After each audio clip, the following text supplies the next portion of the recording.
Good afternoon. My name is Ann Billisbach, and on behalf of the Nebraska State Historical Society, I'd like to welcome you to our Brown Bag History Lecture program. These programs are held on the third Thursday of every month in room 303 on the third floor of the City County Building at 555 South 10th Street in Lincoln, Nebraska. A detailed schedule of the series is available on our website at www.nebraskahistory.org, and there you'll also find information about all of the Historical Society's programs and services. Before I introduce today's speaker, I want to thank the Nebraska State Historical Society Foundation for funding the filming of these lectures. Their financial support allows us to tape and then rebroadcast these programs on public access television here in Lincoln and also on our YouTube channel of the Nebraska State Historical Society. Today's speaker is Sharon Kennedy, Director of Education for the Sheldon Museum of Art, and her talk is entitled The Sheldon Museum of Art, Past and Present. Please join me in welcoming Sharon Kennedy. Thank you. The Sheldon Museum of Art is currently housed at 12th and R Street on the University of Nebraska-Lincoln campus. We are home to two collections, the Sheldon Art Association collection that was founded in 1888 and the University collection, initiated in 1929. Together, they total more than 12,000 works in a variety of media, sculpture, painting, works on paper that include photography, prints, and many more. The collection includes prominent holdings of 19th century landscape and still life, American Impressionism, early modernism, African American masters, geometric abstraction, abstract expressionism, pop art, minimalism, and contemporary art. The sculpture garden is home to more than 30 large-scale scattered sculptures throughout the campus, the city campus and East Campus. In 1888, the Hayden Art Club was initiated by the artist and art instructor Sarah Wool Moore. Wool Moore was hired by the university in 1884 to develop the art department and to teach art. She had studied at the Vienna Academy of Art in Austria and the Packer Collegiate Institute in Brooklyn, New York, before coming to Nebraska. In a letter to UNL regents, Moore lobbied for low course fees in order to induce an interest in, quote, real culture, which must always be created. Members and promoters of the club included Anna Reed and Frank M. Hall, two names you'll hear me repeat numerous times this afternoon.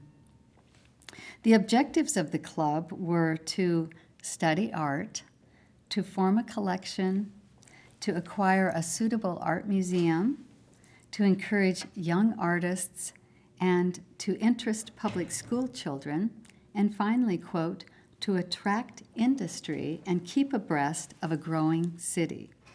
The club was named after the British history painter Benjamin Robert Hayden, whose dates are 1786 to 1846.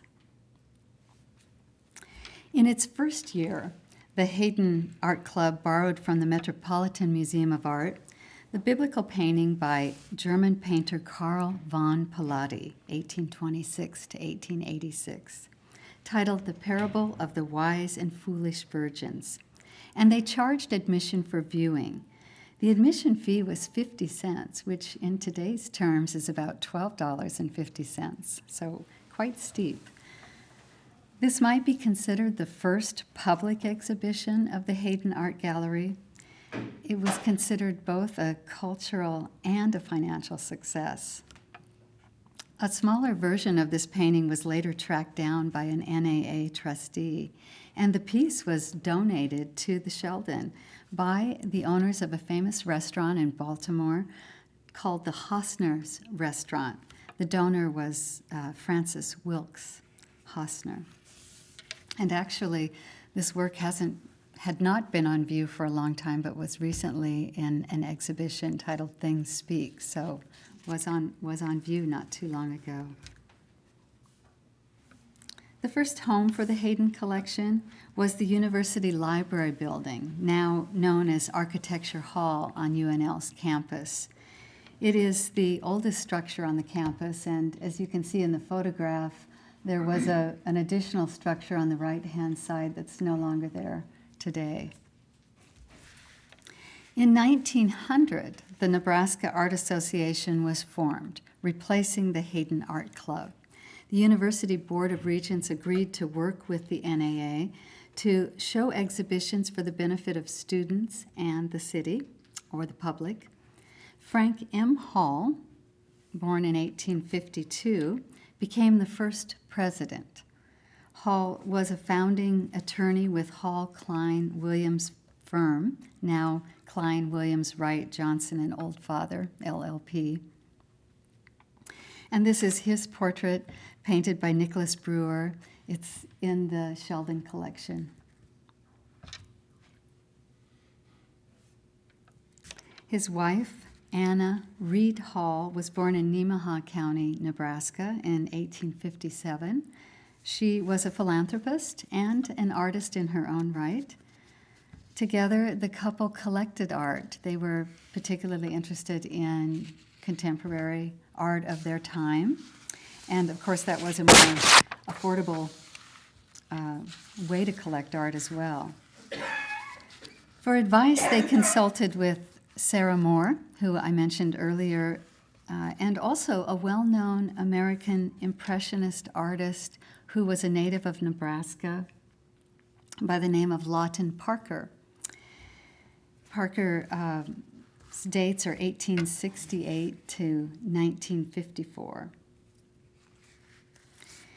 He had studied with a famous artist and teacher by the name of William Merritt Chase, who also has work in the permanent collection. This particular painting, Mrs. Chase, his wife, and their daughter, Cosie, was painted in 1895. His wife was Alice Gerson, and they raised 8 children together.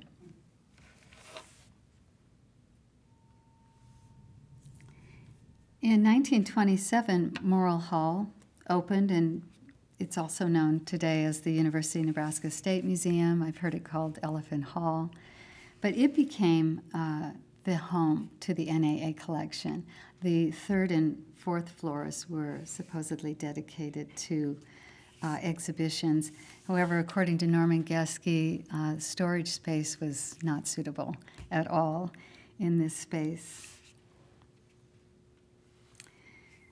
In this photo, you can see casts, probably plaster casts, that were purchased by the NAA in 1905 so that students could have classical models to study after and to draw.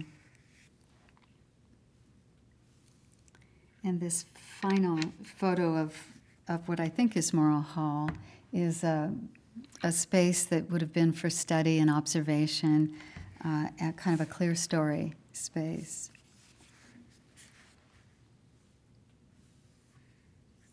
The Halls died within just a few months of one another in 1928, and soon after, their collection of artwork and an acquisition endowment fund was given to the university, which is still used today to purchase work for the university collection.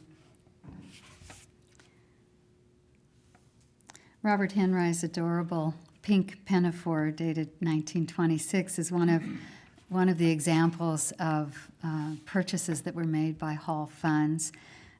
Many of us know of Robert Henry and Robert Henry's infamous father, who supposedly helped to found Cozad, Nebraska, and of course Robert Henry being the protagonist in Mari Sandos's book, Son of a Gambling Man. There are other numerous works by Robert Henry in the collection as well. And another work of art that is attributed to the Hall Fund is the famous Stuart Davis Arc Hotel. Davis spent quite a bit of time in Paris, between Paris and the United States, and this would have been one of his Paris scenes. He was really ahead of his time if you think about the the almost pop imagery of this work, the inclusion of text, and it's a very textural piece as well. He mixed sand with paint and incorporated it into the work. So these are just a few of the many masterpieces that the Hall bequest has provided to the Sheldon. In 1931, Professor Dwight Kirsch became the director of the School of Fine Art at the University of Nebraska, where he led for 20 years. This is a self-portrait of Kirsch, painted in 1936. Kirsch has been credited for his astute collecting and his sort of foresight into collecting. It's to his credit that the Sheldon has a work by Edward Hopper, a renowned painting, room in New York. And at the time, the painting cost $1,200, which seemed like a lot of money. But today, for a museum to purchase a work by a Hopper would be almost impossible. To even find accessible work available by Hopper would be difficult, but to pay the prices that it would bring would be pretty hard to do. Kirsch also advised his friend, Mary Frances Sheldon, on acquiring work for her personal art collection. Miss Sheldon was a frequent visitor to Morrill Hall. She enjoyed spending time in the galleries, and she had a desire for a contemplative space to study and enjoy art. And it is perhaps this desire that led to her later decision to make a gift to the university for what is now the Sheldon Museum of Art.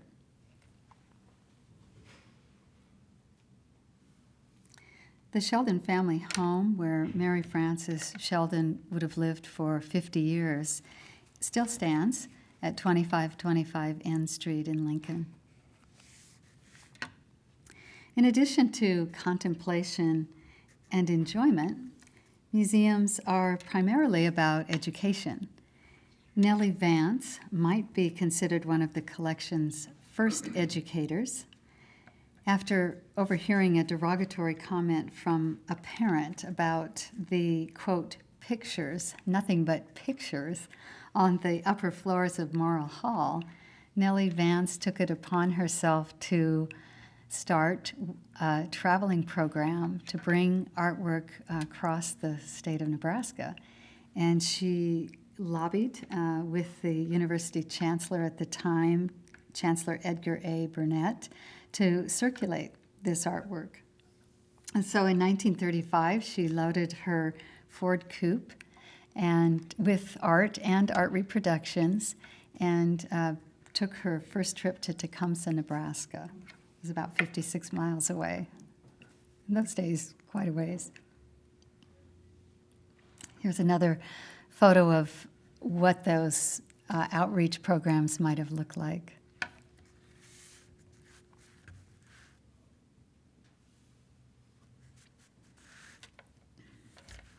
Arnold Comes of Age by Grant Wood was one of the works that Vance took with her on these traveling art shows. Painted the same year as Wood's American Gothic, the famous American Gothic, 1930, it was acquired by the Sheldon in 1931. Since 1987, the Sheldon has continued this form of outreach by traveling across the state to about 8 to 10 venues every year. We go as far as Sharon, Nebraska, and we bring work, to two communities for about 1 month periods. So it's a 28-year endeavor, and thousands of citizens from across the state have viewed work because of this program. And it also reinforces the university's land-grant institute mission as well. In the 1950s, the Nell Cochran Woods Endowment was established, and this, with the Thomas C. Woods Endowment, enabled the acquisition of more important works of art for the collection. Here's one by Mark Rothko, the famous abstract expressionist painter. Another is the well-known teacher and painter Hans Hofmann, who immigrated to the United States from Germany and taught in numerous schools throughout the United States, and was also a profound abstract painter himself. This is titled The City. And another important work by Theodore Robinson, an American Impressionist painter who had studied with and was neighbors to Monet, Claude Monet, in Giverny. He'd lived there and was clearly influenced by the French Impressionist painters, and brought his work into the scene as well. Within the same decade, the Nebraska Art Association used Thomas C. Woods Memorial funds to acquire Georgia O'Keeffe's New York Night, 1928-1929, painted during the years that she and the photographer Alfred Stieglitz lived in New York City.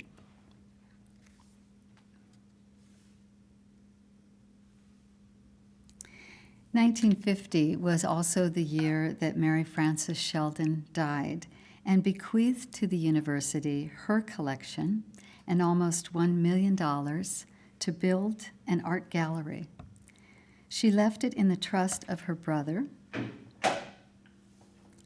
Adams Bromley Sheldon.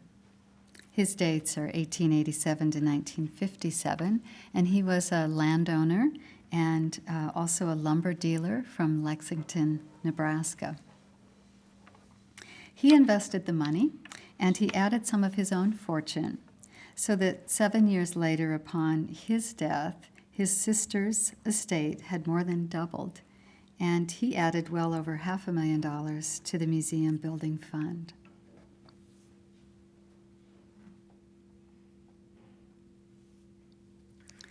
So after Dwight Kirsch left Nebraska to take a position as a director at the Des Moines Art Center, Norman Geske came into play. And before Norman, I should mention that Duard Logging was also the director of what is now the Sheldon Museum. So Norman was named director in 1956. And his title would have been Director of University Art Galleries. That's what it was called at that time. Norman was a native of Sioux City, Iowa. He was schooled at the University of Minnesota and the Institute of Fine Arts, New York University. And Norman, by the way, is in the middle, towards the right side. His hands behind his back there and the glasses, and a big smile on his face. Norman was drafted into World War I and participated in the Normandy invasion in 1953. And Norman went back to Paris almost every year until he was quite elderly. And so he made that trek back to France often. Here is where Olga Nilsson Sheldon comes in. Olga was married to Adams Bromley Sheldon, and this, of course, was Mary Frances's brother. She was one of 9 Nilsson children, also from Lexington, Nebraska, and she had worked in her father's business, and she'd also taught school before she married Bromley. In addition to her many professional affiliations, she was awarded an honorary doctor of Human Letters from the University of Nebraska in 1971, and was the first woman recipient of a distinguished Nebraskan award from the Nebraska Society of Washington, D.C. She contributed greatly to the Sheldon until her death in 1990, when her acquisition trust became available for future art purchases. It was Olga and Norman Geske, along with the university, who selected the renowned New York architect Philip Johnson to design what is now the Sheldon Museum of Art. Johnson was a Harvard graduate and had established a reputation as one of the leading architects in the United States. He had also had experience designing museums, which was an important factor. Before the Sheldon, he had completed the Munson Williams Proctor Institute in Utica, New York, and the Albright Knox Museum in Fort Worth, Texas.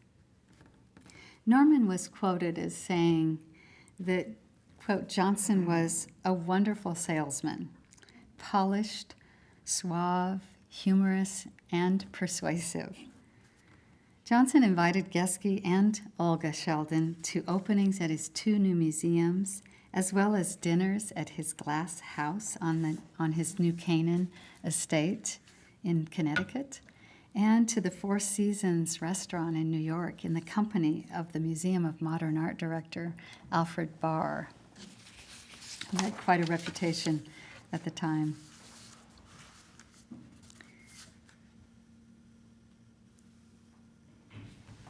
Construction took approximately 3 years, and Olson Construction in Lincoln also oversaw this project. This is a photograph of Beatrice, also known as Mike Seacrest, on the construction site. The Seacrest family have been long supporters of the museum, the Nebraska Art Association, and the Sheldon statewide program.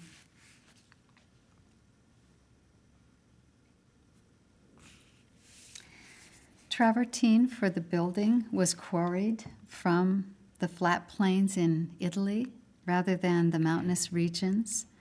The Henro factory near Rome readied each piece of travertine with a number that was then matched with the appropriate space, so that all total there were over 12,000 pre-cut pieces that were shipped from Italy to Lincoln for this project. The Sheldon rests on a simple stylobate or platform. The arches and piers have their origins in Johnson's Lake Pavilion, built on his New Canaan estate in 1962. And here's an image of Johnson on his pavilion near a wonderful pond on his beautiful estate. According to Johnson, quote, today the museum building stands as a community symbol like the church or courthouse of last century. The architect must therefore create, inside and out, a symbolic structure which the community can refer to with some pride, end of quote. I can understand his persuasive qualities there. The interior is made up of the Great Hall and numerous galleries. The Great Hall is framed by monumental windows that look out over the university campus and allow natural light to flood into the space. The grand staircases set into the side walls and act as a bridge that link the 2 upper-level galleries and the 2 sides of the building. The soaring ceiling is arched with sleek coffering, and it frames the gold discs that are in the ceiling above.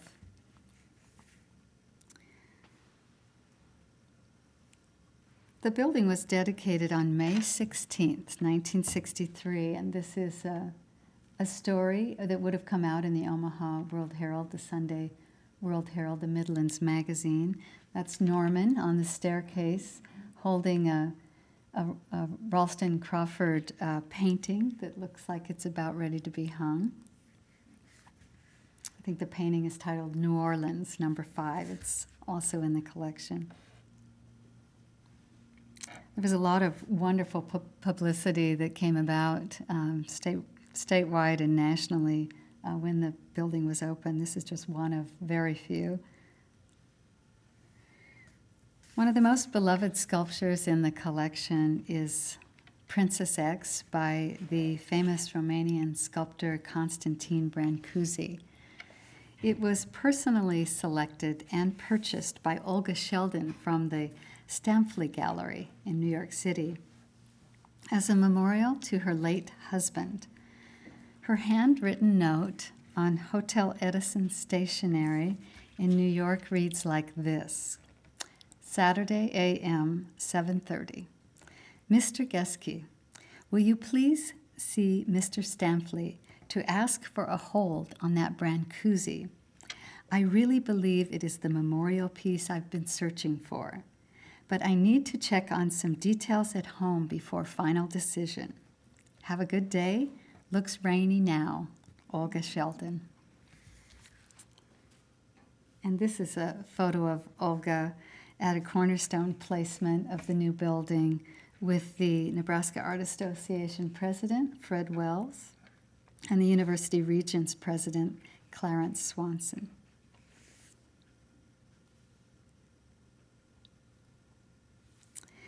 In 1964, the Junior League of Lincoln approached Norman Geske with a proposal to start a guided tour program for children.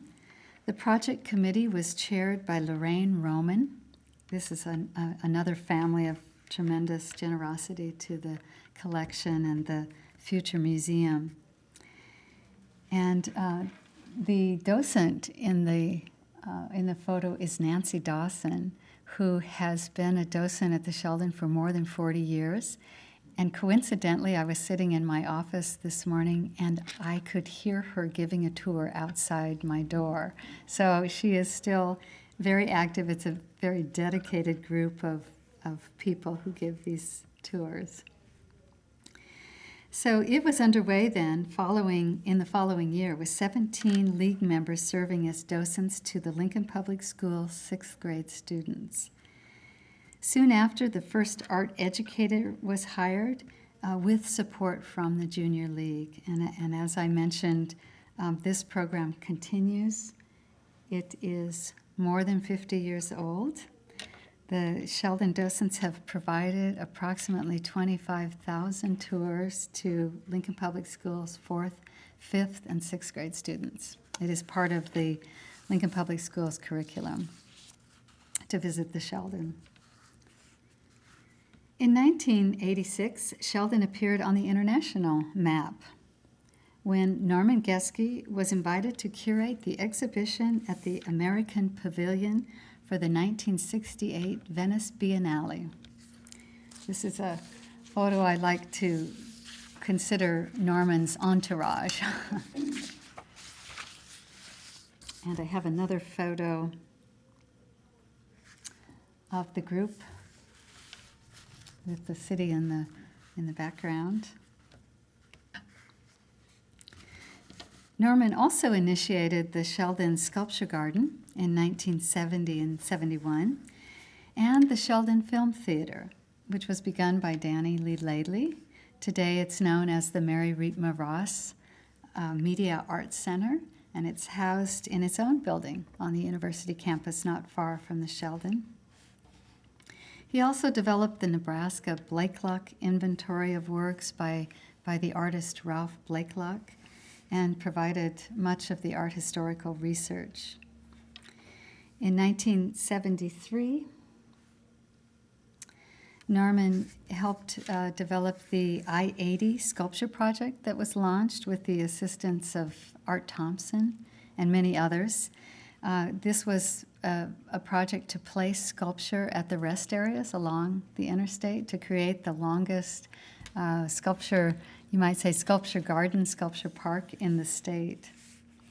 And of course the idea was this was to commemorate the country's bicentennial. So it was completed in 1976.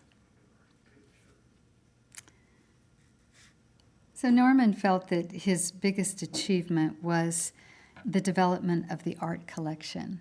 And I just have a short quote from him from his publication called On Making a Museum, a reminiscence that he just wrote a couple of years ago. He said, "When I walk through the Sheldon galleries, a small wave of conceit overcomes me as I look at all the objects on display, and I think, quote, I bought those. Somebody else paid for them, but I chose them." Somebody recently referred to the Sheldon as, quote, the house that Norman built. And that isn't true, of course, but I've been very, very lucky in every way. He continues, "Art, regardless of what it is and where it is, calls on instinct and knowledge that we all have. It contributes to the development of those instincts, and in the end, we go and look at these pictures not because we like them, but because they represent a record of experience that is not altogether different from our own. Art makes us see things we might otherwise miss, feel things we might otherwise not feel. It can make a difference in the way we live our lives." And this is just one of the many paintings that Norman was responsible for acquiring. This is Marsden Hartley, painting number 1.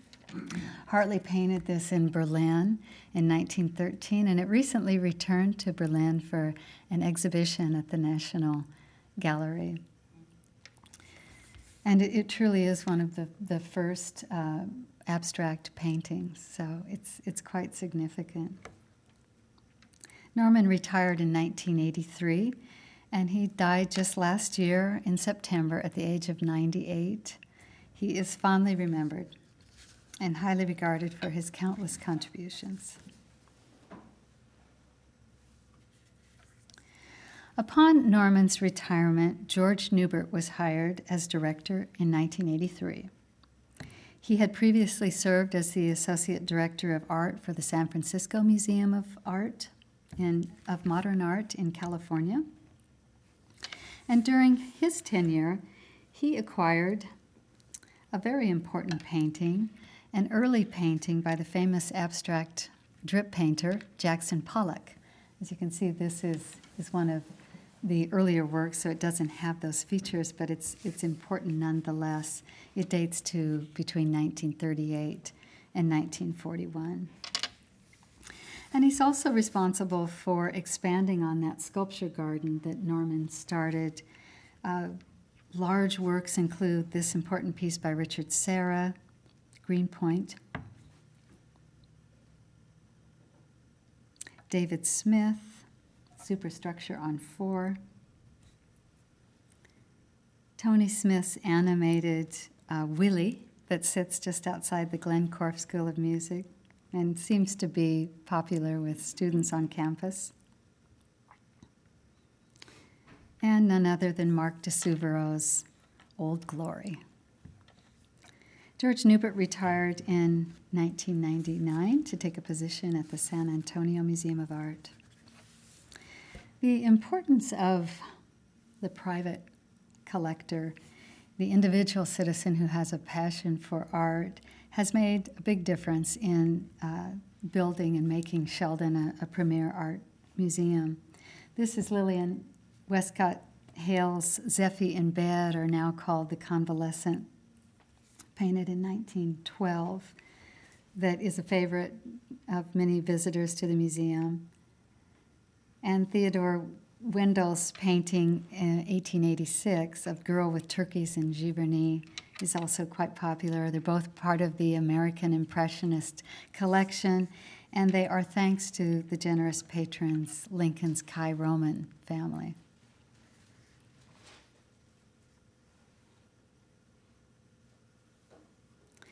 Janice Dreisbach became the next director from 2000 to 2008. Shortly after her arrival, she oversaw a $5 million renovation project on the building. This is the parapet being replaced. I've got another photo here from the top. So a major renovation. She was also responsible for collecting major artwork, though. This is Martin Puryear's The Nightmare. And this sculpture is on the city campus grounds by Roxy Payne, titled Breach, stainless steel tree dating to 2004. After Jan's departure, the Sheldon Memorial Art Gallery became the Sheldon Museum of Art, and the Nebraska Art Association became the Sheldon Art Association, or the SAA. Dr. Jorge Daniel Veneciano was hired in 2008 and led the Sheldon Art Museum building through its 50th anniversary in 2013 and the SAA's 125th anniversary the same year. In addition to acquiring 50 gifts by mostly local and regional collectors, the university and the SAA pooled their funds to purchase a Lee Krasner painting, Invocation. Lee Krasner was an important abstract painter who was also a large influence on her husband, the famous painter Jackson Pollock. Daniel recognized the shortage of women artists in the collection and worked to give women more recognition. The museum celebrated a Year of the Woman, hosting exhibitions made up of all women artists. He also built the African American Masters Collection, and one example of that is William T. Williams, a beautiful, very large geometric abstract painting called Up Balls. And he adopted the role of civic engagement in museum work. Here's an acquisition under Daniel's leadership by Hadia Shafi, an Iranian-born American artist. Also, the Sheldon Building was placed on the National Register of Historic Places just after our 50th anniversary. Our current director, Walter Mason, began work at the Sheldon in October of 2014. Formerly the director of the Haggerty Museum of Art at Marquette University in Milwaukee, Wisconsin, Wally also brings curatorial experience and a record of strong support for the visual arts within the community and the university.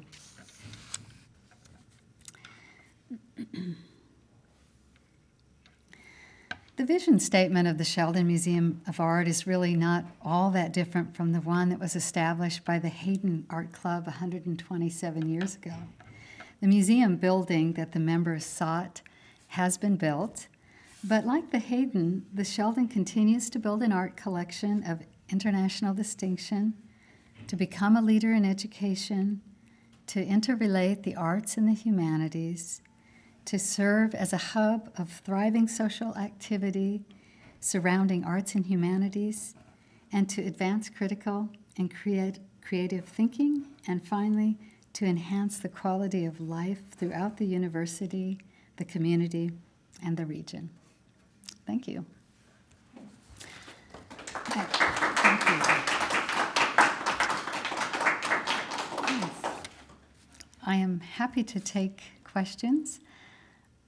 Before I do that, while you're thinking, I want to credit some people because I must thank Karen Janovy, who is my predecessor, who worked in education at the Sheldon for many years and created much of the text that I use today.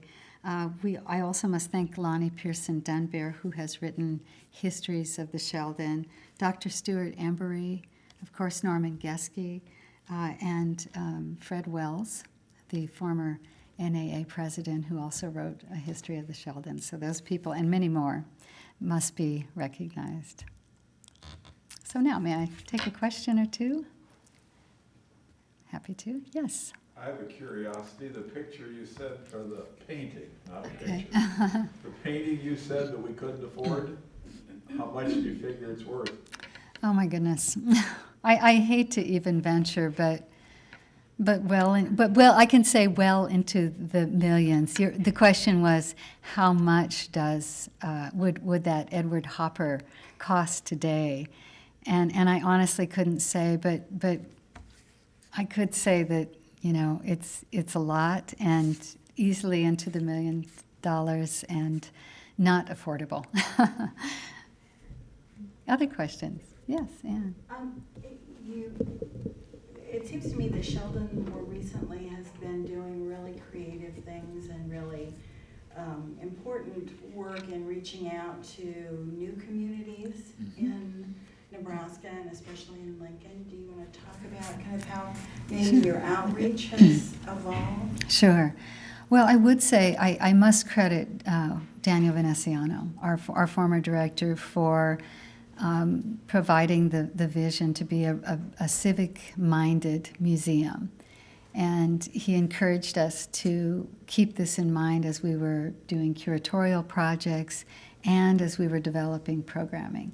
So we started an Asian Lunar New Year celebration and a Dia de los Muertos celebration, and these have become large events at the Sheldon Museum. Our new director, Wally, has a strong vision to also engage the university in all we do. So I think we are working hard to create some more initiatives that will engage faculty and staff. We're working on a class for the fall called The Color Red in Art with a chemistry professor, Dr. Mark Greep, and it will be taught at the Sheldon. We'll be analyzing artwork that have red in them, so it's something new and different, but we are looking at it as a model of things that we'd like to do more of. So I appreciate your observation, and I think so much of that is about creativity, and we'd like to think we're inspired by, so much of that's in the space, and I think the main objective is sharing it with the public. Anyone else? Okay, well, thank you very much.